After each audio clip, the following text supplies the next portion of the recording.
Evening স্নেক্সৰ কাৰণে আজি অকমান ৰোষ্টেড মাখানা বনাম। ইয়াৰ কাৰণে মই 16 গ্ৰাম মাখানা লৈ লৈছোঁ।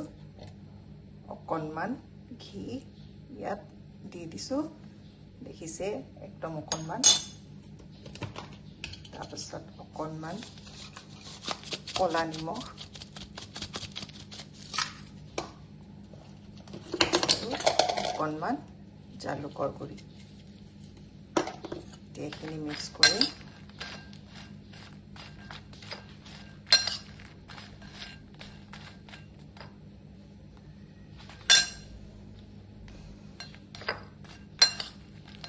আৰু এতিয়া মই এয়াৰ ফ্ৰায়াৰত এইখিনি ভৰাই দিম।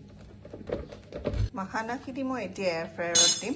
এখন পেপাৰ পাৰি লৈছোঁ যাতে নিমখখিনি আৰু জালুকখিনি ইয়াতে অলৰেডি সৰকি নাযায়।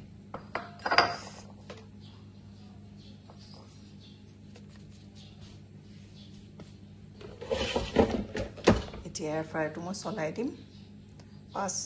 5 মিনিটমানত হৈ যাব লাগে। মই 10 মিনিটে দিলোঁ বাৰু। এতিয়া আপোনালোকক ৰোষ্টেড মাখানাৰ কেইটামান বেনিফিট কম। ইয়াত থাকে কেলছিয়াম আৰু মেগনেছিয়াম, যিটো আমাৰ বোন হেল্থৰ কাৰণে বহুত দৰকাৰ, যিটো 40+ ওমেনৰ কাৰণে বহুত প্ৰয়োজন। কেলছিয়াম আমাৰ বোন হেল্থটোৰ কাৰণে, কাৰণ আঁঠুৰ বিষ, কঁকালৰ বিষ, গাঁঠিৰ বিষ এইবিলাক যাতে নহয় ভৱিষ্যতলৈ। তাৰপাছত ইয়াতে এণ্টি অক্সিডেণ্ট প্ৰপাৰ্টিজ থাকে, যোনটো আমাৰ চেলছবিলাকৰ ৰিপেয়াৰিঙত, এণ্টি এজিং মানে কিছুমান বেনিফিট দিয়ে। তাৰ উপৰি থাকে ইয়াৰ প্ৰটিন আৰু ফাইবাৰ, যি আমাক বহু দেৰিলৈ ফুল কৰি ৰাখে, যি আমাৰ ৱেট মেনেজমেণ্টতো সহায় কৰে।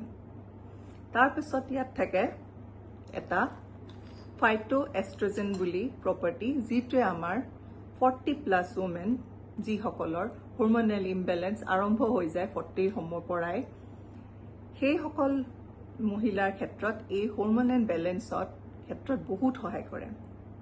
হৰমনেল ইমবেলেঞ্চৰ কাৰণে আমাৰ মুড ছুইঙৰ পৰা আৰম্ভ কৰি বিভিন্ন ধৰণৰ মানে আমি পাই থাকোঁ এইবিলাক চিমটমছবিলাক, যিয়ে এইটো সহায় কৰে হৰমনবিলাক বেলেঞ্চ কৰাৰ ক্ষেত্ৰত।